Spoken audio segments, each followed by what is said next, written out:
இந்த பெட்டியை நாங்க கல்லூரியில கண்டுபிடிச்சோம். ஆனா இதை திறந்த அந்த நிமிஷம் எங்களோட வாழ்க்கை வேற மாதிரி போயிடுச்சு. 2 கல்லூரி நண்பர்கள், கார்த்தி மற்றும் விஷால், இவர்கள் பழைய ஏட்டு புத்தகங்களை தேடி கல்லூரி நூலகத்தின் பழைய அறைக்குள் நுழைந்தனர். அங்கு ஒரு மூலையில் தூசி படிந்த ஒரு பழைய மரப்பெட்டி இருந்தது. இது என்ன என்று கார்த்தி கேட்டான். விஷால் அந்த பெட்டியை பார்த்து கொண்டிருந்தான். பெட்டியின் மேல் வித்தைக்காரர்கள் பயன்படுத்தும் வித்தைகள் பொறிக்கப்பட்டிருந்தன. மிகவும் நுணுக்கமாக செதுக்கப்பட்டிருந்தது. வா, திறந்து பார்க்கலாம் என்றான் விஷால். பெட்டியை திறந்தவுடன் அதனுள் ஒரு பழைய கடிதம் இருந்தது. இந்த பெட்டி ஆசைகளை நிறைவேற்றும், ஆனால் ஒவ்வொரு ஆசைக்கும் ஒரு விலை உண்டு, ஜாக்கிரதை என்று எழுதப்பட்டிருந்தது. கார்த்தி சிரித்தான். வெறும் பழைய கதை, நம்புவது போல் இல்லை.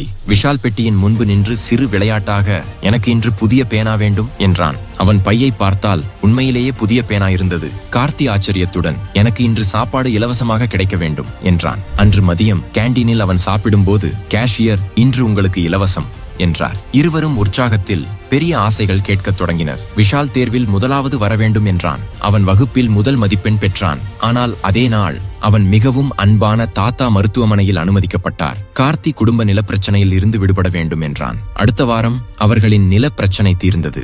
ஆனால் அவனுடைய நெருங்கிய நண்பன் திடீரென நகரம் மாற வேண்டியதாயிற்று. பெட்டியின் விதி தெளிவாயிற்று. ஒவ்வொரு நிறைவேறிய ஆசைக்கும் அவர்கள் மதிப்புமிக்க ஒன்றை இழக்க வேண்டியிருந்தது. ஒரு வாரத்திற்கு பிறகு இருவரும் சேர்ந்து பெட்டியின் முன்பு நின்று, எங்கள் ஆசைகள் எல்லாம் நிறைவேறட்டும், ஆனால் எங்கள் தோழமை மட்டும் என்றும் குறையாமல் இருக்க வேண்டும் என்று கேட்டனர். மறுநாள் அந்த மாயப்பெட்டி காணாமல் போய்விட்டது. ஆனால் கார்த்தியும் விஷாலும் இன்று வரை நெருங்கிய நண்பர்களாகவே இருக்கின்றனர். அவர்கள் இப்போது ஒரு விஷயம் அறிந்திருக்கிறார்கள். உண்மையான மாயம் பொருள்களில் இல்லை, உண்மையான நட்பில்தான் இருக்கிறது என்பதை. மாயப்பெட்டி மறைந்த பின்னும் கார்த்தியும் விஷாலும் தங்கள் வாழ்க்கையை சாதாரணமாக வாழ்ந்தனர். ஆனால் ஒரு நாள் விஷால் கார்த்தி வீட்டுக்கு செல்லும் போது அங்கே ஒரு பழைய நூலக அறை இருப்பதை கண்டான். அந்த அறையின் மூலையில் அதே மாயப்பெட்டி மீண்டும் தூசியில் இருந்ததை பார்த்தான். விஷால், இதை பார், கார்த்தி அலறினான். விஷால் ஓடி வந்து பெட்டியை பார்த்தான்.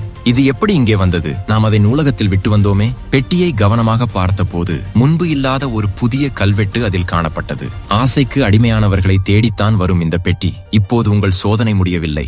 இருவரும் பயந்து போனார்கள். பெட்டியை தொடாமல் உடனே பழைய நூலக அறையை பூட்டிவிட்டு வெளியேற முடிவு செய்தனர். ஆனால் அன்று இரவு விஷால் கனவு கண்டான். பெட்டி அவனிடம் பேசியது போல, நீங்கள் இருவரும் மட்டுமே என்னை பயன்படுத்தியவர்களில் ஆசைக்கு அடிமையாகாதவர்கள். உங்கள் நட்பை சோதித்தேன். நீங்கள் தேர்ந்தெடுத்தது சரியானது. இப்போது நான் உங்களுக்கு ஒரு வரத்தை தருகிறேன். மறுநாள் காலை இருவரும் விஷாலின் வீட்டில் சந்தித்த போது இருவருக்கும் ஒரே கனவு வந்ததை அறிந்து வியந்தனர். ஆனால் பெட்டி இப்போது மீண்டும் காணவில்லை.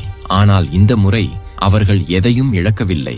மாறாக அவர்களின் நட்பு இன்னும் பலமாகியது. பெட்டியின் கடைசி செய்தி புரிந்தது. தூய்மையான மனதுடன் கேட்கப்படும் ஆசைகளுக்கு மட்டுமே அது உதவுகிறது. சுயநலமற்ற ஆசைகள், பிறர் நன்மைக்கான ஆசைகள் மட்டுமே நிறைவேறும். இன்று கார்த்தியும் விஷாலும் தங்கள் அனுபவத்தை மற்றவர்களுக்கு சொல்லி நல்லெண்ணங்களையும் நட்பின் மகிமையையும் பரப்புகின்றனர். அந்த மாயப்பெட்டி இன்னும் எங்கோ இருக்கலாம், ஆனால் அது இனிமேல் அவர்களை தொந்தரவு செய்யாது.